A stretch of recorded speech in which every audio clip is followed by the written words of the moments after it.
സമയത്ത് ഞാൻ PCM ബാച്ചിൽ ജോയിൻ ചെയ്ത് ആ ക്ലാസ്സുകളൊക്കെ അനുസരിച്ചും സ്റ്റാൻഡേർഡ് ടെക്സ്റ്റ് ബുക്ക് അനുസരിച്ചും പഠിച്ചു പോയി. കറണ്ട് അഫയേഴ്സ് ഞാൻ ഡെയിലി ന്യൂസ് പേപ്പർ റീഡിങ്ങും ഈ പ്രിപ്പറേഷൻ ഫോക്കസ്ഡ് ആയിട്ട് സ്റ്റാർട്ട് ചെയ്തതിനു ശേഷം തന്നെയാണ് തുടങ്ങുന്നത്. നോട്ട് മേക്കിംഗ് ഇമ്പോർട്ടന്റ് ആണോ നമുക്ക്? എൻ്റെ ഒരു ഒപ്പീനിയനിൽ നോട്ട് മേക്കിംഗ് വളരെ ഇമ്പോർട്ടൻ്റ് ആണ്. കാരണം ഒരു ലാസ്റ്റ് മിനിറ്റ് റിവിഷൻ ചെയ്യുന്ന സമയത്ത് നമ്മൾ സ്വന്തമായിട്ട് ക്യൂറേറ്റ് ചെയ്ത മെറ്റീരിയൽ ആയിരിക്കും നമുക്ക് കുറച്ചുകൂടെ easy to read and absorb. അപ്പോൾ throughout the preparation journey അങ്ങനെ ഒരു മെറ്റീരിയൽ നമുക്കുണ്ട് എന്നുണ്ടെന്നുണ്ടെങ്കിൽ അത് വളരെ ഹെൽപ്ഫുൾ ആയിരിക്കും. So note making saves us a lot of time. iTutor IAS academy talk സ്പേസിൽ ഇന്ന് നമ്മോടൊപ്പം ചേരുന്നത് UPSC civil service examination 2024 223 rank നേടിയ ഹേമന്ത് ശങ്കറാണ്.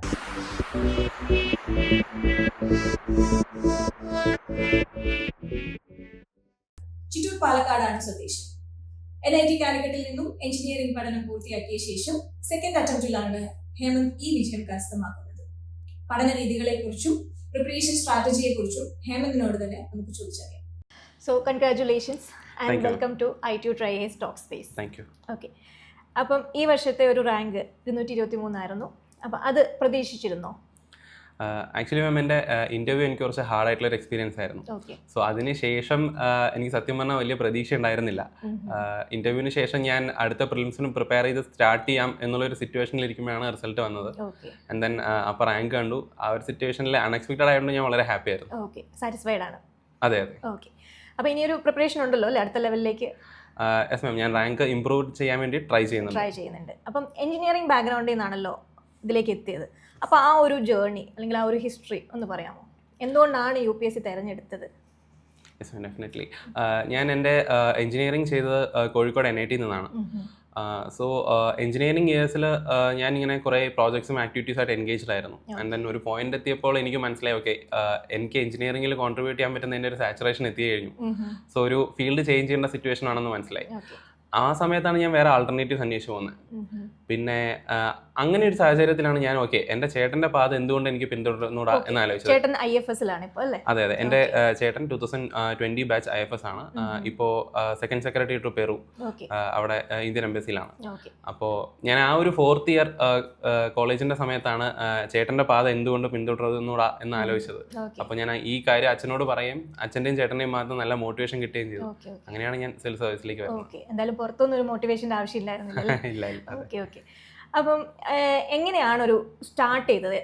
മീൻസ് നമ്മുടെ ഒരു പ്രിപ്പറേഷൻ ഉണ്ടല്ലോ, എഞ്ചിനീയറിംഗ് കഴിഞ്ഞാണോ സ്റ്റാർട്ട് ചെയ്തത്, അതോ എവിടെ നിന്നായിരുന്നു തുടക്കം? ഓഫ് കോഴ്സ് ചേട്ടൻ എന്തായാലും ഹെൽപ്പ് ചെയ്തിട്ടുണ്ടാവും, സ്റ്റഡി മെറ്റീരിയൽസിനെ കുറിച്ചാണെങ്കിലും അല്ലെങ്കിൽ ഈ ഒരു വേയിൽ സ്റ്റാർട്ട് ചെയ്യണം എന്ന് പറഞ്ഞിട്ടാണെങ്കിലും.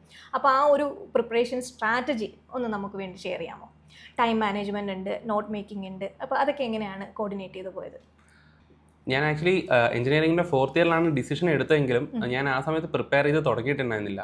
ഞാൻ അപ്പോൾ എൻ്റെ പ്രോജക്ട്സും കാര്യങ്ങളൊക്കെ ആയിട്ട് വളരെ എൻഗേജ്ഡ് ആയിരുന്നു. ഈവൻ ഒരു നോർമൽ ന്യൂസ് പേപ്പർ റീഡിംഗ് പോലും എനിക്ക് ചെയ്യാനുള്ള ഗ്യാപ്പ് കിട്ടിയിരുന്നില്ല. ആൻഡ് ഫൈനലി ഞാൻ എഞ്ചിനീയറിംഗ് ശേഷം 2022 ജൂണിലാണ് ഞാൻ പ്രിപ്പയർ ചെയ്ത് തുടങ്ങുന്നത്. ആൻഡ് ആ സമയത്ത് ഞാൻ PCM ബാച്ചിൽ ജോയിൻ ചെയ്ത് ആ ക്ലാസ്സുകളൊക്കെ അനുസരിച്ചും സ്റ്റാൻഡേർഡ് ടെക്സ്റ്റ് ബുക്ക് അനുസരിച്ചും പഠിച്ചു പോയി. സ്റ്റാർട്ടിങ് ഞാൻ മോസ്റ്റ്ലി എല്ലാവരും ചെയ്യുന്ന പോലെ NCERT ടെക്സ്റ്റ് ബുക്സ് തന്നെയാണ് സ്റ്റാർട്ട് ചെയ്തത്. NCERT വായിച്ച് അതിന് നോട്ട്സ് ഉണ്ടാക്കി. അതിനുശേഷം ഞാൻ സ്റ്റാൻഡേർഡ് ടെക്സ്റ്റ് ബുക്സ് ആയിട്ടുള്ള ബുക്സ് ഉണ്ട്, സോ അത് വായിച്ചു. ഞാൻ എല്ലാത്തിനും ഒരു one size fit for all approach അല്ലായിരുന്നു. ഞാൻ നോട്ട്സ് ഉണ്ടാക്കാത്ത പല ടെക്സ്റ്റ് ബുക്കുകളുണ്ട്. അതുപോലെ ഞാൻ ഷോർട്ട് നോട്ട്സ് ഉണ്ടാക്കിയിട്ട് പിന്നെ ഒരിക്കലും റെഫർ ചെയ്യാത്ത ടെക്സ്റ്റ് ബുക്സ് ഉണ്ട്. കറണ്ട് അഫയേഴ്സ് ഞാൻ ഡെയിലി ന്യൂസ് പേപ്പർ റീഡിങ്ങും ഈ പ്രിപ്പറേഷൻ ഫോക്കസ്ഡ് ആയിട്ട് സ്റ്റാർട്ട് ചെയ്തതിനു ശേഷം തന്നെയാണ് തുടങ്ങുന്നത്. ആൻഡ് കറണ്ട് അഫയേഴ്സിന് മാത്രം ഞാൻ ഡിജിറ്റൽ നോട്ട്സ് ആയിരുന്നു പ്രിപ്പയർ ചെയ്യുന്നത്. ആ ഒരു അപ്പൻഡ് ചെയ്യാനുള്ള എളുപ്പത്തിന് വേണ്ടിയിട്ടും കാറ്റഗറൈസ് ചെയ്യാനുള്ള ഒരു എളുപ്പത്തിന് വേണ്ടിയിട്ടും. ഈ നോട്ട് മേക്കിംഗ് ഇമ്പോർട്ടന്റ് ആണോ നമുക്ക് ഈ ഒരു എക്സാം പ്രിപ്പറേഷൻ ലെവലിൽ? എൻ്റെ ഒരു ഒപ്പീനിയനിൽ നോട്ട് മേക്കിംഗ് വളരെ ഇമ്പോർട്ടൻ്റ് ആണ്. കാരണം ഒരു ലാസ്റ്റ് മിനിറ്റ് റിവിഷൻ ചെയ്യുന്ന സമയത്ത് നമ്മൾ സ്വന്തമായിട്ട് ക്യൂറേറ്റ് ചെയ്ത മെറ്റീരിയൽ ആയിരിക്കും നമുക്ക് കുറച്ചുകൂടെ easy to read and absorb. അപ്പോൾ throughout the preparation journey അങ്ങനെ ഒരു മെറ്റീരിയൽ നമുക്കുണ്ട് എന്നുണ്ടെന്നുണ്ടെങ്കിൽ അത് വളരെ ഹെൽപ്ഫുൾ ആയിരിക്കും. So note making saves us a lot of time. ഇതിപ്പോൾ സെക്കൻഡ് അറ്റംപ്റ്റ് ആണല്ലോ ഈ ഒരു റാങ്ക് നേടുന്നത്. അപ്പോൾ ഫസ്റ്റ് അറ്റംപ്റ്റിൽ പ്രിലിംസ് എങ്ങനെയായിരുന്നു? ഞാൻ ഫസ്റ്റ് അറ്റംപ്റ്റിൽ പ്രിലിംസ് ക്ലിയർ ചെയ്തിരുന്നു. ഫസ്റ്റ് അറ്റംപ്റ്റിൽ ഞാൻ മെയിൻ എക്സാം ക്ലിയർ ചെയ്തിരുന്നില്ല. ഫസ്റ്റ് അറ്റംപ്റ്റിൽ എന്നെ പ്രിലിംസിന് ഏറ്റവും കൂടുതൽ സഹായിച്ചത് ഞാൻ ഒരുപാട് ടെസ്റ്റ് എഴുതുമായിരുന്നു. ഞാൻ regardless of the institute and regardless of the source ഞാൻ ഓപ്പൺ ടെസ്റ്റുകളായാലും ഞാൻ കുറേ ടെസ്റ്റ് എഴുതുമായിരുന്നു. അപ്പോൾ അങ്ങനെ ചെയ്ത് കിട്ടിയ ഒരു ഞാൻ it's more than knowledge, it's an instinct that help me in my first prelims. Fine. Okay, അപ്പോൾ CSAT പ്രിപ്പറേഷൻ ഉണ്ടായിരുന്നല്ലോ, അപ്പോൾ അതെങ്ങനെയായിരുന്നു? എഞ്ചിനീയറിംഗ് ബാക്ക്ഗ്രൗണ്ട് ആയതുകൊണ്ട് ഈസി വേ ആയിരുന്നു CSAT. പലരും പറഞ്ഞു കേട്ടിട്ടുണ്ട് എഞ്ചിനീയറിംഗ് ബാക്ക്ഗ്രൗണ്ട് ഉണ്ടെങ്കിൽ CSAT കുറച്ചുകൂടെ ഈസിയാണ്. അതിലെന്തെങ്കിലും വാസ്തവമുണ്ടോ? ആക്ച്വലി എൻ്റെ എഞ്ചിനീയറിംഗ് ബാക്ക്ഗ്രൗണ്ട് കാരണം ഞാൻ CSATൻ്റെ കാര്യത്തിൽ കുറച്ച് ലെതാർജിക് ആയിരുന്നു. ഞാൻ കുറച്ച് ക്വസ്റ്റ്യൻസ് എക്സാമിന് മുമ്പ് പ്രാക്ടീസ് ചെയ്യുക എന്നുള്ളത് മാത്രമേ ഉണ്ടായിരുന്നുള്ളൂ. ബട്ട് റിഗാർഡ്ലെസ് എനിക്ക് എപ്പോഴും കോംപ്രിഹെൻഷൻ പലപ്പോഴും ചാലഞ്ചിങ് ആയിട്ട് തോന്നിയിട്ടുണ്ട്. വളരെ ക്ലോസ് ആയിട്ടുള്ള ഓപ്ഷൻസ് വരുമായിരുന്നു. ആൻഡ് എൻ്റെ first prelims 2023 prelims one of the toughest CSAT ആയിരുന്നു. സോ അതിനുശേഷം എനിക്കതൊരു ഐ ഓപ്പണർ ആയിരുന്നു, ഒരു റിയലൈസേഷൻ വന്നു CSAT പ്രാക്ടീസ് വേണമെന്നുള്ളത്. So CSAT is actually becoming very important. കാരണം പ്രാക്ടീസും അതുപോലെ തന്നെ CSATന് വേണ്ടി ഫോക്കസ്ഡ് ആയിട്ടുള്ള പ്രിപ്പറേഷൻ ഇല്ലാതെ CSAT ഒരു കടമ്പ തന്നെ. അതെ, ക്വാളിഫയിങ് പേപ്പർ ആണെങ്കിലും അത് ആക്ച്വലി ഒരു ഇമ്പോർട്ടന്റ് ആസ്പെക്ട് ആയിട്ട് മാറിയിട്ടുണ്ട്. പ്രത്യേകം കോച്ചിങ്ങോ കാര്യങ്ങളോ എന്തെങ്കിലും എടുത്തിരുന്നോ അതോ ടെസ്റ്റ് സീരീസ് മാത്രമായിരുന്നോ? ഞാൻ CSATനും കൂടുതലും ചെയ്തിരുന്നത് ഈ ക്വസ്റ്റ്യൻ പേപ്പേഴ്സ് തന്നെ ആയിരുന്നു. പിന്നെ ഇൻ കേസ് ഏതെങ്കിലും കൺസെപ്റ്റ് എനിക്ക് അറിയില്ലെന്നുണ്ടെങ്കിൽ ഞാൻ യൂട്യൂബിൽ ഓപ്പൺ സോഴ്സ് ആയിട്ട് അവൈലബിൾ ആയിട്ടുള്ള ഏതെങ്കിലും വീഡിയോസ് കാണുമായിരുന്നു. ഓക്കെ, അപ്പോൾ പ്രിലിംസിന് കൂടുതലായിട്ടും NCERT പ്ലസ് കറണ്ട് അഫയേഴ്സ് ആണോ റിലേ ചെയ്തിരുന്നത്? NCERT, current affairs and standard text book. ഒന്ന് രണ്ട് ടെക്സ്റ്റ് ബുക്ക് ഇപ്പോൾ എല്ലാ സബ്ജക്റ്റിൻ്റെ ഒന്ന് ഷെയർ ചെയ്യാൻ പറ്റുമോ? ഡെഫിനറ്റ്ലി. ഈ സ്റ്റാൻഡേർഡ് ടെക്സ്റ്റ് ബുക്കിന്റെ list more or less same ആണ്. അപ്പോൾ ഇന്ത്യൻ പോളിറ്റി ലക്ഷ്മികാന്ത്, അതുപോലെ ഏൻഷ്യന്റ് ഇന്ത്യക്ക് ഞാൻ ഉപയോഗിച്ച RS ശർമ്മയുടെ ഓൾഡ് NCERT ടെക്സ്റ്റ് ബുക്സ് ആയിരുന്നു. മീഡിയവൽ ഇന്ത്യക്ക് ഞാൻ ഉപയോഗിച്ചത് ഓൾഡ് NCERT ടെക്സ്റ്റ് ബുക്കാണ്. അതുപോലെ modern India I used modern Indian history by Spectrum publications. പിന്നെ geography I used GC Leong. പക്ഷെ അതിൽ ഞാൻ വളരെ സെലക്റ്റീവ് ആയിട്ടുള്ള ഒരു റീഡിംഗ് ആണ് ചെയ്തിട്ടുള്ളത്. എസ്പെഷ്യലി ക്ലൈമാറ്റിക് കണ്ടീഷൻസിന്റെ കുറച്ച് ചാപ്റ്റേഴ്സും ഓഷ്യനോഗ്രഫിയുടെ ചാപ്റ്റേഴ്സും ഒക്കെ. മാപ്പ് സ്റ്റഡി ഒക്കെ എങ്ങനെയായിരുന്നു ജോഗ്രഫിയിൽ ചെയ്തിരുന്നത്? മാപ്പ് സ്റ്റഡി അതിന് ഞാൻ കൂടുതലും റിലേ ചെയ്തിരുന്ന അറ്റ്ലസ് തന്നെയാണ്. ഞാൻ ആദ്യം അറ്റ്ലസ് റഫായിട്ടൊരു ഐഡിയ ഉണ്ടാക്കി വെച്ചിരുന്നു. അതിനുശേഷം ഞാൻ ആക്ച്വലി ഒരു ഗെയിം യൂസ് ചെയ്തിരുന്നു. ഞാൻ എൻ്റെ ഫോണിൽ തന്നെ Indian map and world map എന്ന് പറഞ്ഞ 2 ഗെയിംസ് ഉണ്ട്, ഓപ്പൺലി അവൈലബിൾ ആണ്. സോ അത് ഈ എക്സാമിനെ സംബന്ധിച്ചുള്ളത് വളരെ ഹെൽപ്ഫുൾ ആയിരുന്നു. It helps you to identify ഞാൻ അതെ എനിക്ക് കിട്ടുന്ന എല്ലാ അവസരങ്ങളിലും ഞാൻ ഇത് പറഞ്ഞിട്ടുണ്ട്. സോ ഓരോ maps even for various requirements of specific to this exam, അതായത് ജോഗ്രഫിക്കൽ ഫീച്ചേഴ്സ്, അതുപോലെ water bodies, oceans, states, nations എല്ലാം ഉള്ള 2 ആപ്പുകളുണ്ട് for Indian map as well as for world map. And it's very easily available and it's very convenient. അപ്പോൾ നമുക്ക് ബോറടി മാറ്റാം. അതെ, ബോറടി മാറ്റാം, ബട്ട് പ്രിപ്പറേഷൻ നടക്കും. Okay, fine. അപ്പോൾ ഈ ഒരു മെത്തേഡിനെ കുറിച്ചൊന്ന് പറയാമോ? ആൻസർ റൈറ്റിങ്ങിന് ഒരു മെത്തേഡ് ഉണ്ടെന്ന് എല്ലാവരും പറയാറുണ്ട്. ഇൻട്രോ, ബോഡി, അല്ലെന്നുണ്ടെങ്കിൽ എങ്ങനെയാണ് ആ ഒരു സ്ക്രിപ്റ്റ് അല്ലെങ്കിൽ ആൻസർ സ്ക്രിപ്റ്റ് എങ്ങനെയാണ് ഡെവലപ്പ് ചെയ്തെടുക്കേണ്ടത്, ആ ഒരു മെത്തേഡ് എങ്ങനെയായിരുന്നു ഹേമന്തിൻ്റെ ഇതിലുണ്ടായിരുന്നത്? ബേസിക്കലി നമ്മൾ ആൻസർ റൈറ്റിംഗ് ചെയ്യുന്ന സമയത്ത് ആദ്യം ആ ക്വസ്റ്റ്യനെ അനലൈസ് ചെയ്യാനും ബ്രേക്ക് ഡൗൺ ചെയ്യാനാണ് നമ്മൾ പഠിക്കേണ്ടത്. ഫസ്റ്റ് ആൻഡ് ഫോർമോസ്റ്റ് നമ്മൾ ക്വസ്റ്റ്യൻ്റെ ഡിമാൻഡ് എന്താണെന്ന് മനസ്സിലാക്കണം. അതിനുശേഷം ക്വസ്റ്റ്യനിൽ ഒരു ഡയറക്റ്റീവ് ഉണ്ടാവും, either critically analyse, discuss, explain. അപ്പോൾ ആ ഡയറക്റ്റീവും നമ്മളോട് എന്താ ചെയ്യാൻ പറയുന്നത് നമ്മൾ മനസ്സിലാക്കണം. ഇൻട്രോ ബോഡി കൺക്ലൂഷൻ എന്നുള്ളൊരു ജനറൽ ഫോർമാറ്റ് ആണ് എല്ലാ GS ആൻസേഴ്സിനും നമ്മൾ യൂസ് ചെയ്യാറ്. ആൻഡ് ബോഡിയിലാണ് നമ്മൾ പ്രിപ്പയർ ചെയ്ത് പഠിച്ചിട്ട് പോകുന്ന കണ്ടന്റ് വളരെ സ്ട്രക്ചേർഡ് ആയിട്ട് നമ്മൾ ഓരോ സബ് ഹെഡിങ്സ് വെച്ചിട്ട് പ്രസന്റ് ചെയ്യുന്നത്. With respect to intro, the best thing to do is ഈ ക്വസ്റ്റ്യൻ ചോദിക്കാനുണ്ടായ കോണ്ടെക്സ്റ്റ് എന്താണെന്ന് മനസ്സിലാക്കണം. എപ്പോഴും മെയിൻസിന് more or less everything will be related to some current affairs. അപ്പോൾ ആ കറണ്ട് അഫയേഴ്സിന്റെ കോണ്ടെക്സ്റ്റ് ഇൻട്രോയിൽ കൊണ്ടുവരാൻ പറ്റിക്കഴിഞ്ഞാൽ that becomes a very good introduction. And അതിനുശേഷം നമ്മുടെ കണ്ടന്റ് പ്രസന്റ് ചെയ്തതിനു ശേഷം കൺക്ലൂഷനിൽ will have to bring about something that is very hopeful, something that is very positive. നമ്മൾ യൂഷ്വലി യൂസ് ചെയ്യുന്നത് സസ്റ്റൈനബിൾ ഡെവലപ്മെന്റ് ഗോൾസ് ആണ്, അല്ലെങ്കിൽ ഇന്ത്യയുടെ വിഷനായ വികസിത് ഭാരത്, 5 ട്രില്യൺ ഇക്കണോമി, അതൊക്കെയാണ് നമ്മൾ യൂസ് ചെയ്യുന്നത്. Conclusion is more or less A standard template. നമ്മൾ എപ്പോഴും ഒരു പോസിറ്റീവ് ഫ്യൂച്ചറിലേക്ക് നോക്കി. അപ്പോൾ ആ ഒരു മെത്തേഡിലാണ് ഹേമന്ത് ആൻസർ റൈറ്റിംഗ് കൊണ്ടുപോകുന്നത് അല്ലേ? മെയിൻസിന്റെ പ്രിപ്പറേഷനിലേക്ക് വരുമ്പോൾ ആൻസർ റൈറ്റിംഗ് വളരെ ഇമ്പോർട്ടൻ്റ് ആയിരുന്നല്ലോ. അത് ഫസ്റ്റിലെ തന്നെ സ്റ്റാർട്ട് ചെയ്തിരുന്നോ? പ്രിപ്പറേഷന്റെ ടൈമിൽ തന്നെ സ്റ്റാർട്ട് ചെയ്തിരുന്നോ? ഈ ആദ്യത്തെ അറ്റംപ്റ്റ് ആയതുകൊണ്ട് തന്നെ പ്രിലിംസ് കടക്കണം എന്നുള്ളൊരു മെന്റാലിറ്റിയിലായിരുന്നു. പ്രിലിംസിന് ശേഷമാണ് ഞാൻ കൂടുതലും സീരിയസ് ആയിട്ടുള്ള ആൻസേഴ്സ് എഴുതിയതും അതിന് സീരിയസ് ആയിട്ടുള്ള ഫീഡ്ബാക്ക് എടുത്തതും ഒക്കെ. അപ്പോൾ ആ ഒരു ഷോർട്ട് പീരീഡിൽ ആൻസേഴ്സ് ഇംപ്രൂവ് ചെയ്യാനുള്ള ഒരു പ്രഷർ എനിക്ക് ഫസ്റ്റ് മെയിൻസിന് നല്ലോണം ഉണ്ടായിരുന്നു. ബട്ട് റിഗാർഡ്ലെസ് ആൻസർ റൈറ്റിംഗ് ഒരു വളരെ സ്ട്രെസ്ഫുൾ ആയിട്ടുള്ള പ്രോസസ്സാണ്. നമ്മൾ ആ ഒരു കുറഞ്ഞ ടൈം കൊണ്ട് കുറെ പോയിന്റ്സ് ജനറേറ്റ് ചെയ്യണം, സ്ട്രക്ചർ ചെയ്യണം, എഴുതണം. സോ ഈ ഒരു ഇഷ്യൂ കാരണം എനിക്കറിയാം മോസ്റ്റ്ലി ആൻസേഴ്സ് എഴുതാൻ ഒരു മടി കാണിക്കും. ബട്ട് അൾട്ടിമേറ്റ്ലി അത് ഓവർകം ചെയ്യാന്നുള്ളതാണ് ഇതിന്റെ എയിം. ഇയാൾ ആർട്സ് ബാക്ക്ഗ്രൗണ്ട് അല്ലല്ലോ, എഞ്ചിനീയറിംഗ് ആയിരുന്നു. അപ്പൊ ഈ ആൻസർ റൈറ്റിംഗ് കുറച്ചുകൂടെ ചലഞ്ചിങ് ആയിരുന്നോ? അതെ, കാരണം എഞ്ചിനീയറിംഗിന്റെ ഒരു അക്കാഡമിക് ബാക്ക്ഗ്രൗണ്ട് എന്ന് വരുന്നത് കാരണം ഞങ്ങളുടെ ആൻസർ റൈറ്റിംഗ് കുറച്ചുകൂടെ ഡിഫറെന്റ് ആയിരുന്നു. കുറച്ചുകൂടെ ലാംഗ്വേജ് ബേസ് ആണോ കണ്ടന്റ് ബേസ് ആണോ ഡിഫിക്കൽട്ടി തോന്നിയത്? എനിക്ക് കൂടുതലും ഡിഫറൻസ് തോന്നിയ ഒരു പ്രസന്റേഷനിലായിരുന്നു. കാരണം തിയററ്റിക്കൽ ആൻസേഴ്സ് എഴുതുന്ന ഒരു രീതിയിലായിരുന്നില്ല എഞ്ചിനീയറിംഗിന് ആൻസേഴ്സ്. സോ അതുകൊണ്ട് തന്നെ നമുക്ക് അറിയാവുന്ന ഒരു ഐഡിയ എങ്ങനെ എക്സ്പ്രസ് ചെയ്യണം ആൻസറിൽ എന്നുള്ള ഒരു കൺസെപ്റ്റ് എനിക്ക് കുറച്ചുകൂടെ പുതിയതായിട്ട് തോന്നി. സോ അതൊന്ന് പിക്കപ്പ് ചെയ്യാനാണ് ഞാൻ കുറെ ടൈം എടുത്തത്. ഏതെങ്കിലും ആൻസർ സ്ക്രിപ്റ്റോ കാര്യങ്ങളോ നമ്മുടെ റാങ്ക് കിട്ടിയ ഓൾറെഡി ചേട്ടൻ ഉണ്ടാവും മേ ബി, അല്ലെന്നുണ്ടെങ്കിൽ പുറത്തുനിന്ന് ആരുടെയും നോക്കിയിട്ടുണ്ടായിരുന്നോ റെഫറൻസ് പോലെ? യെസ്, ആക്ച്വലി എൻ്റെ ചേട്ടൻ്റെ ആൻസർ സ്ക്രിപ്റ്റ്സ് ഞാൻ അധികം വായിച്ചിട്ടില്ല. ഞാൻ കൂടുതലും റെഫർ ചെയ്തിട്ടുള്ളത് ഓൾ ഇന്ത്യ ടോപ്പേഴ്സിന്റെ ആൻസർ ഷീറ്റ്സ് ആണ്. ഞാൻ സോഷ്യോളജിക്ക് വേണ്ടിയിട്ട് സൃഷ്ടി ജെയിൻ ദേശ്മുഖിന്റെ ആൻസർ സ്ക്രിപ്റ്റ്സ് വായിച്ചിരുന്നു. അതുപോലെ ജനറൽ സ്റ്റഡീസിന് വേണ്ടി ഞാൻ കൂടുതലും റിലൈ ചെയ്തിരുന്നത് ശ്രുതി ശർമ്മ മാമിന്റെ സ്ക്രിപ്റ്റ്സ് ആയിരുന്നു. അത് വളരെ ഹെൽപ്ഫുൾ ആയിരുന്നു. അത് രണ്ടും വളരെ ഹെൽപ്ഫുൾ ആയിരുന്നു. Okay fine. അപ്പോൾ ഓപ്ഷണൽ സബ്ജക്ട് ഏതായിരുന്നു?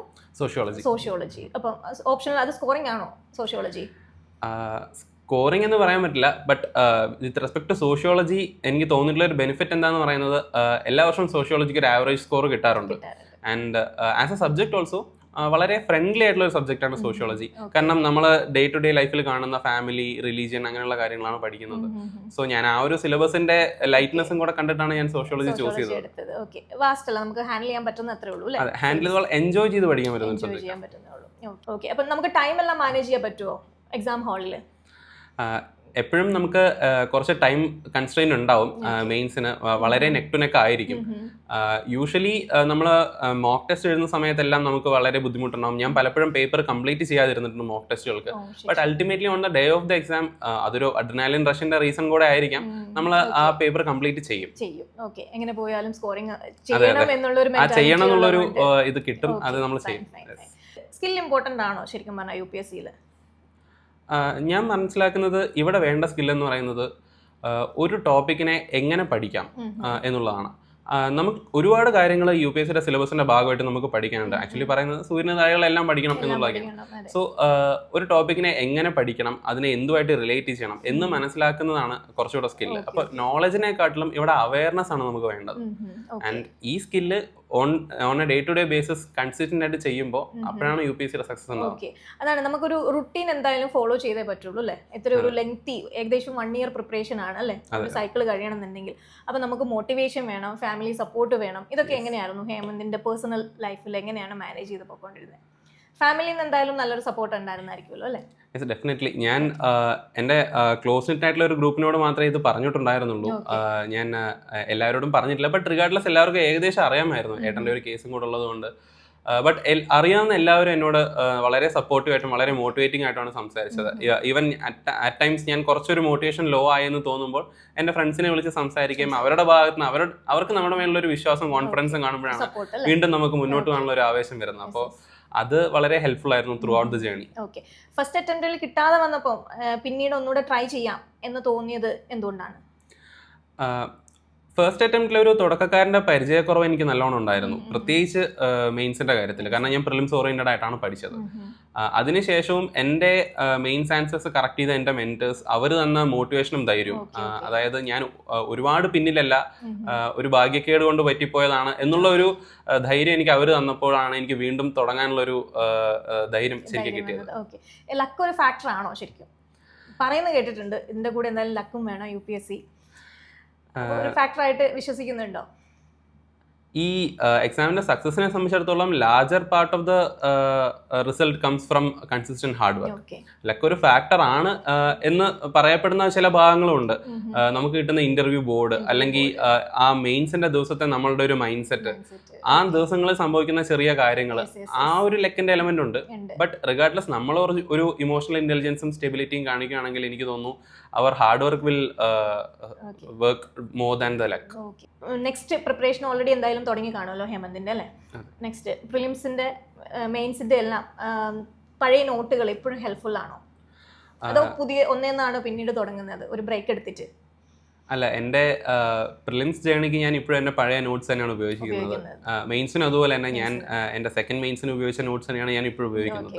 ആ ഒരു ഫെമിലിയാരിറ്റി എനിക്ക് വളരെ ഹെൽപ്ഫുൾ ആണ്.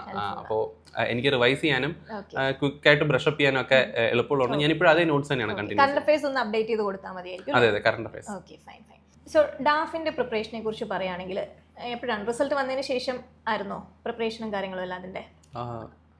ഞാൻ മെയിൻസ് റിസൾട്ട് വരുന്നതിന് മുന്നേ ഒരു മോക്ക് ഡാഫ് ഫിൽ ചെയ്ത് വെച്ചിരുന്നു. പക്ഷെ അതിൽ നിന്നും വളരെ വ്യത്യസ്തമായിട്ടുള്ള ഫൈനൽ ഡാഫാണ് ഞാൻ കൊടുത്തത്. കുറേ റിഫൈൻമെന്റ് ചെയ്യേണ്ടി വന്നിരുന്നു. Okay okay. കൺസൾട്ട് ചെയ്തിട്ടുണ്ടായിരുന്നു ആരെങ്കിലും? ഞാൻ എൻ്റെ മെന്റേഴ്സിനെ കൺസൾട്ട് ചെയ്തിരുന്നു. പ്രത്യേകിച്ച് ഡാഫിൽ നമ്മുടെ അച്ചീവ്മെന്റ്സ് സെക്ഷൻ, അതുപോലെ റെസ്പോൺസിബിൾ പൊസിഷൻസ്, ഹോബീസ്, ആ ഏരിയ. ഓക്കെ. ഡാഫ് നന്നായിട്ട് പ്രിപ്പയർ ചെയ്തിട്ടല്ലേ പോയത്? അതിൽ നിന്ന് ക്വസ്റ്റ്യൻസോ കാര്യങ്ങളോ ഉണ്ടായിരുന്നോ ഇന്റർവ്യൂവിന്? എൻ്റെ interview more or less entirely from DAF ആയിരുന്നു, except for 1 or 2 questions. Okay okay. ആ ഒരു ഇന്റർവ്യൂവിന്റെ സ്റ്റേജസ് ഒന്ന് എക്സ്പ്ലെയിൻ ചെയ്യാമോ? എന്നായിരുന്നു ഇന്റർവ്യൂ? എന്നായിരുന്നു? എൻ്റെ UPSC interview April 17th last session ആയിരുന്നു. ലാസ്റ്റ് സെഷൻ ആയിരുന്നു. ഓക്കെ. ആ ഒരു അന്ന് നല്ല ടെൻസ്ഡ് ആയിരുന്നോ ചെന്നപ്പോൾ? അതെ അതെ, അത്യാവശ്യം നല്ല ടെൻഷനിലായിരുന്നു. Okay okay. അപ്പോൾ അതിൻ്റെ ഒന്ന് എക്സ്പ്ലെയിൻ ചെയ്യൂ, ഞങ്ങൾക്കൊന്ന് ഷെയർ ചെയ്യാം സ്റ്റോറി. എങ്ങനെയായിരുന്നു ഇന്റർവ്യൂ എന്നുള്ളത്? പലരും ഇപ്പോൾ അറിയാൻ വയ്യാത്ത കുട്ടികളുണ്ട്, എങ്ങനെയാണ് ഇൻ്റർവ്യൂവിന് ചെല്ലേണ്ടത്, അല്ലെങ്കിൽ ഡ്രസ്സിങ് കാര്യങ്ങൾ, ഒരുപാട് കൺഫ്യൂഷൻ ഉണ്ടാവും. അപ്പോൾ അതൊക്കെ ഒന്ന് എക്സ്പ്ലെയിൻ ചെയ്യുവാണെങ്കിൽ ഫ്യൂച്ചർ നമുക്ക് കുട്ടികൾക്ക് ഹെൽപ്ഫുൾ ആയിരിക്കും. എൻ്റെ ഇൻ്റർവ്യൂ 17th അപ്പോൾ ഞാൻ അക്കോമഡേഷനും കാര്യങ്ങളെല്ലാം എടുത്തിരുന്നത് കേരള ഹൗസിലായിരുന്നു, നമ്മുടെ സ്റ്റേറ്റ് അക്കാഡമി പ്രൊവൈഡ് ചെയ്യുന്നത്. 17th ഫോർനൂൺ സെഷൻ ആയിരുന്നു എൻ്റെ ഇൻ്റർവ്യൂ. സോ രാവിലെ ഒരു 8:30 ആകുമ്പോൾ റിപ്പോർട്ട് ചെയ്യണമായിരുന്നു. ഈ പറഞ്ഞ പോലെ ഇൻ്റർവ്യൂ ആയതുകൊണ്ട് നമ്മൾ സ്യൂട്ടും അതുപോലെ ടൈയും എല്ലാം വളരെ ഫോർമലായിട്ട് ഡ്രസ്സ് ചെയ്തിട്ടാണ് പോകുന്നത്. ആൻഡ് വൺസ് നമ്മൾ അതിനകത്തോട്ട് കയറി കഴിഞ്ഞാൽ there is A few documentation. നമുക്ക് കുറച്ച് ഫോം ഫില്ല് ചെയ്യാനും കാര്യങ്ങളൊക്കെ ഉണ്ട്. നമ്മുടെ ഫോട്ടോ സബ്മിറ്റ് ചെയ്യണം. ഈ ഫോട്ടോയുടെ പിന്നിലാണ് നമുക്ക് മാർക്സ് എഴുതി തരുന്നത്. സോ അത് കൊടുക്കണം. ആൻഡ് അതിനുശേഷം വിൽ ഹാവ് ടു വെയിറ്റ്. അപ്പോൾ ആ ഒരു റൗണ്ട് ടേബിൾ ചുറ്റും വെയിറ്റ് ചെയ്യുന്ന സമയത്ത് ആ ഒരു ഓർഡർ ഓഫ് ഇന്റർവ്യൂ മനസ്സിലാക്കാൻ പറ്റും. So I was last but one to go in. Forenoon സെഷനിൽ 6 പേരുണ്ടായിരുന്നു. I was 5th to go in. And എനിക്ക് കയറുന്നതിന് മുമ്പ് ഈവൻ ആ റൂമിന്റെ പുറത്തിരിക്കുമ്പോൾ പോലും ഉള്ളിൽ ഏത് ബോർഡാണെന്ന് അറിയില്ലായിരുന്നു. ആൻഡ് ഞാൻ വൺസ് കയറിയപ്പോഴാണ് ഞാൻ കാണുന്നത് എനിക്ക് രാജ് ശുക്ല സാറിന്റെ ബോർഡായിരുന്നു. രാജ് ശുക്ല സാറിന്റെ ബോർഡ് പൊതുവെ ടഫാണ് എന്നൊക്കെ കേട്ടിട്ടാണ് ഞാൻ പോകുന്നത്. എത്ര പേരുണ്ടായിരുന്നു പാനലിൽ? അവർ എത്ര പേരുണ്ടായിരുന്നു? 5 പേരാണ് ഉണ്ടായിരുന്നത്. And Raj Shukla sir was the chairperson. And അപ്പോൾ അങ്ങോട്ട് ചെന്ന് സാറാണ് ബോർഡിൽ ഇരിക്കുന്നത് എന്ന് കണ്ടപ്പോൾ എനിക്ക് പെട്ടെന്ന് ഒരു ആങ്സൈറ്റി ഉണ്ടായിരുന്നു. പക്ഷെ അൾട്ടിമേറ്റ്ലി ഈ പേഴ്സണാലിറ്റി ടെസ്റ്റ്, ഇന്റർവ്യൂ എന്ന് പറയുന്നത് പേഴ്സണാലിറ്റി ടെസ്റ്റിന് വേണ്ടത് നമ്മുടെ ഒരു കാം ആൻഡ് കൂൾ ആറ്റിറ്റ്യൂഡാണ് എന്നുള്ളത് ഞാൻ എന്നെ തന്നെ പറഞ്ഞ് മനസ്സിലാക്കി അവിടെ ഇരുന്നു. എനിക്ക് ഇമ്മീഡിയറ്റ്ലി സാറ് ഇരുന്നതിന് ശേഷം എൻ്റെ അടുത്ത് ഇൻട്രൊഡക്ഷൻ എന്നുള്ളൊരു ഭാഗം ഉണ്ടായിരുന്നില്ല. അത് സ്കിപ്പ് ചെയ്ത് നേരെ ക്വസ്റ്റ്യൻസിലേക്ക് കടക്കുമായിരുന്നു. സോ എൻ്റെ ഡാഫിൽ നിന്നും സാറ് എന്നെ ഒരു ഇന്നോവേറ്റർ എന്നുള്ള രീതിക്ക് കണ്ടിട്ട് ആ ഒരു ലെവൽ ഓഫ് ക്വസ്റ്റ്യനിങ് ആണ് സ്റ്റാർട്ട് ചെയ്തത്. ഇന്നോവേഷനെ കുറിച്ച് കുറേ ചോദ്യങ്ങളുണ്ടായിരുന്നു, എൻ്റെ പ്രോജക്ട്സിനെ കുറിച്ച് കുറേ ചോദ്യങ്ങളുണ്ടായിരുന്നു. ആൻഡ് സാർ അതിനുശേഷം ഇന്ത്യൻ റെഗുലേഷനെ കുറിച്ച് അങ്ങനെയുള്ള കാര്യങ്ങളെ കുറിച്ച് ചോദിച്ചു. പിന്നെ എനിക്ക് കിട്ടിയ ക്വസ്റ്റ്യൻസ് ഒക്കെ വളരെ ഡൈവേഴ്സ് ആയിരുന്നു. വളരെ ടെക്നിക്കൽ ആയിട്ടുള്ള ക്വസ്റ്റ്യൻസ് ഉണ്ടായിരുന്നു. ഞാൻ ചെയ്ത പ്രോജക്ട്സിൽ ഉപയോഗിച്ച മെറ്റീരിയൽസ്, അതിന്റെ സ്പെസിഫിക്കേഷൻസ് അതൊക്കെ ചോദിച്ചിരുന്നു. കേരള എഡ്യൂക്കേഷൻ സിസ്റ്റത്തിനെ കുറിച്ച് ചോദിച്ചിരുന്നു. കേരള അഗ്രികൾച്ചറിനെ കുറിച്ച് ചോദിച്ചിരുന്നു. അതുപോലെ 1-2 നാഷണൽ ഇഷ്യൂസ് ചോദിച്ചിരുന്നു. ആൻഡമാൻ നിക്കോബാറിലെ പ്രൊട്ടസ്റ്റും കാര്യങ്ങളും ചോദിച്ചിരുന്നു. കൂടുതലും തന്നെ കറണ്ട് അഫയേഴ്സ് ബേസ്ഡ് ആയിരുന്നു അല്ലേ? ഡാഫ് കൂടാതെ? ഡാഫ് കൂടാതെയുള്ളത് കൂടുതലും കറണ്ട് അഫയേഴ്സ് ബേസ്ഡ് ആയിരുന്നു. വളരെ സ്റ്റാറ്റിക് ആയിട്ട് അൺഎക്സ്പെക്ടഡ് ആയിട്ടുള്ള 1-2 ക്വസ്റ്റൻ ഉണ്ടായിരുന്നു. ഫോർ എക്സാമ്പിൾ എന്നോട് രാജ രവിവർമ്മയെ കുറിച്ച് ചോദിച്ചിരുന്നു. ബിക്കോസ് കേരളത്തിൽ നിന്നായതുകൊണ്ട് അങ്ങനെ കുറച്ച് ക്വസ്റ്റൻസ് ഉണ്ടായിരുന്നു. അതുപോലെ വെയർ ഹൗസിംഗ് അതോറിറ്റി, അതിനെ കുറിച്ച് ചോദിച്ചിരുന്നു. ആക്ച്വലി ഈ ക്വസ്റ്റൻസ് എന്റെ ഡാഫിൽ നിന്നും സോഴ്സ്ഡ് അല്ല, ബട്ട് ഒരു റാൻഡം നേച്ചറുള്ള ക്വസ്റ്റൻസ് ആണ്. കേരള ബേസ്ഡ് ആയതുകൊണ്ട് കേരള ബേസ്ഡ്. അതെ അതെ. എല്ലാത്തിനും ആൻസർ കൊടുത്തിരുന്നോ അതോ ഏതെങ്കിലും നോ പറയേണ്ടി വന്നിട്ടുണ്ടായിരുന്നോ? ഇല്ല, എനിക്ക് പല ക്വസ്റ്റൻസും എനിക്ക് അറിയില്ലായിരുന്നു. സോ എനിക്ക് അറിയില്ല എന്ന് തന്നെ പറയേണ്ടി വന്നിട്ടുണ്ട്. വെയർ ഹൗസിംഗ് അതോറിറ്റിയുടെ ക്വസ്റ്റ്യൻ ചോദിച്ച സമയത്ത് എനിക്ക് അറിയില്ല എന്ന് പറയേണ്ടതായിട്ട് വന്നു. അതുപോലെ ആൻഡമാൻ നിക്കോബാർ ക്വസ്റ്റ്യൻ ഒരുപാട് പ്രസ്സിംഗ് ആയിട്ട് വന്നിരുന്നു. വളരെ റിപ്പീറ്റഡ് ആയിട്ട് ഒരേ ഇഷ്യൂ തന്നെ ചോദിച്ച സമയത്ത് എനിക്ക് പറയേണ്ടതായിട്ട് വന്നു. എനിക്ക് അതിനെക്കുറിച്ച് ഇനിയും പഠിക്കാനുണ്ട്. അപ്പൊ നമ്മളെപ്പോഴും സത്യസന്ധമായി ഇരിക്കുന്നതാണ് നല്ലതല്ലേ? അതെ, ഈ ഇന്റർവ്യൂ എന്ന് പറയുന്നത് ഒരിക്കലും നോളജ് ടെസ്റ്റ് ചെയ്യാനുള്ള ഒരു പ്ലാറ്റ്ഫോം അല്ല. കൂടുതലും പേഴ്സണാലിറ്റി, ഒരു സിറ്റുവേഷനെ നമ്മൾ എങ്ങനെ ഡീൽ ചെയ്യുന്നു എന്നുള്ളത് നോക്കാൻ വേണ്ടിയിട്ടുള്ള. അപ്പം മോക്ക് എടുത്തിട്ടുണ്ടായിരുന്നോ ഇന്റർവ്യൂന്? ഞാൻ ഒരുപാട് മോക്ക് ആക്ച്വലി എടുത്തിരുന്നു. ഞാൻ കൂടുതൽ മോക്ക് എടുത്തതും വിത്തിൻ കേരള ഇൻസ്റ്റിറ്റ്യൂട്ട്സ് തന്നെയാണ്. ഔട്ട്സൈഡ് കേരള ഞാൻ ഓൺലൈൻ ആയിട്ടുള്ള മോക്കുകൾ മാത്രമേ എടുത്തിട്ടുണ്ടായിരുന്നു. അപ്പോൾ അത് ഹെൽപ്ഫുൾ ആയിരുന്നു നമുക്ക് ആക്ച്വലി ഇന്റർവ്യൂ വന്നപ്പോഴത്തേക്ക്? അതെ, എനിക്ക് മോക്കിന് കിട്ടിയ പല ക്വസ്റ്റ്യൻസും എനിക്ക് ആക്ച്വലി ഇന്റർവ്യൂവിന് റിപ്പീറ്റഡ് ആയിട്ടുണ്ട്. ആൻഡ് മോർ ഓവർ മോക്ക് എടുക്കുന്നതിലൂടെ നമ്മുടെ ആ ഒരു ബിഹേവിയർ, നമ്മുടെ സെൽഫ് കോൺഷ്യസ് ആയിട്ടുള്ള ആക്ഷൻസ്, അതുപോലെ ആ ഒരു ഇന്റർവ്യൂവിന്റെ സെറ്റിംഗ്, അതൊക്കെ മനസ്സിലാക്കാനായിട്ട് വളരെ ഹെൽപ്ഫുൾ ആയിരുന്നു. ഈ ഇന്റർവ്യൂവിന് സ്പെഷ്യൽ ആയിട്ട് എന്തെങ്കിലും കറണ്ട് അഫയേഴ്സ് പ്രിപ്പറേഷനോ കാര്യങ്ങളോ ഉണ്ടായിരുന്നോ, അതോ മെയിൻസിന്റെയും പ്രിലിംസിന്റെയും വെച്ചിട്ട് തന്നെയാണോ കറണ്ട് അഫയേഴ്സ്? ബിക്കോസ് അത് എപ്പോഴും ഏകദേശം ഒരു 1 year ഗ്യാപ്പ് ഉണ്ടല്ലോ നിങ്ങൾക്ക് പ്രിലിംസും, അല്ലെ? 1 year ഇല്ലെങ്കിലും ഒരു 9 months ഗ്യാപ്പ് ഉണ്ട് നിങ്ങൾക്ക് പ്രിലിംസും ഇന്റർവ്യൂവും തമ്മിൽ. അപ്പം എങ്ങനെയായിരുന്നു ആ ഇന്റർവ്യൂ ടൈമിലേക്കുള്ള കറണ്ട് അഫയേഴ്സിന്റെ പ്രിപ്പറേഷൻ? ഇന്റർവ്യൂ ടൈമിന് സ്പെഷ്യലായിട്ട് നമ്മൾ എന്തായാലും ഡാഫ് ബേസ്ഡ് നോട്ട്സ് ഉണ്ടാക്കും. ആൻഡ് ആ ഡാഫ് ബേസ്ഡ് നോട്ട്സിന്റെ കൂടെ തന്നെ ഇപ്പോൾ കേരള റിലേറ്റഡ് കറണ്ട് അഫയേഴ്സ് അല്ലെങ്കിൽ ഇന്ത്യ റിലേറ്റഡ് കറണ്ട് അഫയേഴ്സ്, അതുപോലെ തന്നെ സബ്ജക്ട് സ്പെസിഫിക് ആയിട്ട് ഇപ്പോൾ സോഷ്യോളജിക്ക് ഇമ്പോർട്ടൻ്റ് ആയിട്ടുള്ള കുറച്ച് കറണ്ട് അഫയേഴ്സ്, ആൻഡ് നമ്മുടെ സർവീസ് പ്രിഫറൻസ് അതിന് റിലേറ്റഡ് ആയിട്ടുള്ള കുറച്ച് കറണ്ട് അഫയേഴ്സ്. അപ്പോൾ അങ്ങനെയുള്ള കറണ്ട് അഫയേഴ്സ് സെപ്പറേറ്റ് ആയിട്ട് ഇന്റർവ്യൂ സ്റ്റേജിൽ പ്രിപ്പയർ ചെയ്ത് നോട്ട്സ് പ്രിപ്പയർ ചെയ്തിട്ടാണ് പോയത്. ഓക്കെ. വേറെ എന്തെങ്കിലും സ്പെഷ്യൽ ആയിട്ട് ഇന്റർവ്യൂവിന് നമ്മൾ ശ്രദ്ധിക്കേണ്ടതായിട്ടുണ്ടോ? ഇന്റർവ്യൂവിന്റെ ഏറ്റവും ഇമ്പോർട്ടൻറ്റ് ഫാക്ടർ എന്ന് പറയുന്നത് അവിടെ നമ്മളൊരു എന്ത് ടൈപ്പ് ഓഫ് പേഴ്സണാലിറ്റി ആണെന്ന് കാണിക്കുക എന്നുള്ളതാണ്. If they feel that you are somebody who's trainable, they don't want people who are already officers, they want people who are trained to be who can be trained to become officers. അപ്പോൾ നമ്മൾ open ആണ്, ഒരു opposite idea കിട്ടിക്കഴിഞ്ഞാൽ നമ്മൾ accepting ആണ് എന്നൊക്കെ കാണുകയാണെന്നുണ്ടെങ്കിൽ അവള് വളരെ ഒരു പോസിറ്റീവ് ആയിട്ടുള്ള ഒരു പേഴ്സണാലിറ്റി ആയിരിക്കും നമ്മൾ കാണിക്കുന്നത്. ചലഞ്ച് ചെയ്ത് നമ്മൾ ആൻസർ കൊടുക്കരുതെന്ന് പറഞ്ഞു കേട്ടിട്ടുണ്ട് ഇന്റർവ്യൂ ബോർഡ്. അങ്ങനെ എന്തെങ്കിലും ഉണ്ടോ? ആക്ച്വലി എല്ലാ ഇഷ്യൂസിനും 2 സൈഡ് ഉണ്ട് എന്നുള്ളതാണ്. So there are certain issues that are only 1 sided. അവിടെ നമ്മൾ നമ്മുടെ സ്റ്റാൻഡിൽ ഉറച്ചു നിൽക്കണം. But other than that we have to be receptive of all dimensions. അപ്പം സ്കില്ല് കൂടാതെ എന്താണ് നമുക്ക് UPSC പ്രിപ്പറേഷന് വേണ്ടത്? കണ്ടന്റ് എന്തായാലും വേണം, ഓഫ് കോഴ്സ് കണ്ടന്റ് മാക്സിമം നമ്മൾ അറിഞ്ഞിരിക്കണം, പ്ലസ് നമ്മുടെ ഒരു സ്കില്ല് വേണം. അത് കൂടാതെ എന്താണ് നമുക്ക് ഈ ഒരു പ്രിപ്പറേഷൻ ലെവലിൽ വേണ്ടത്?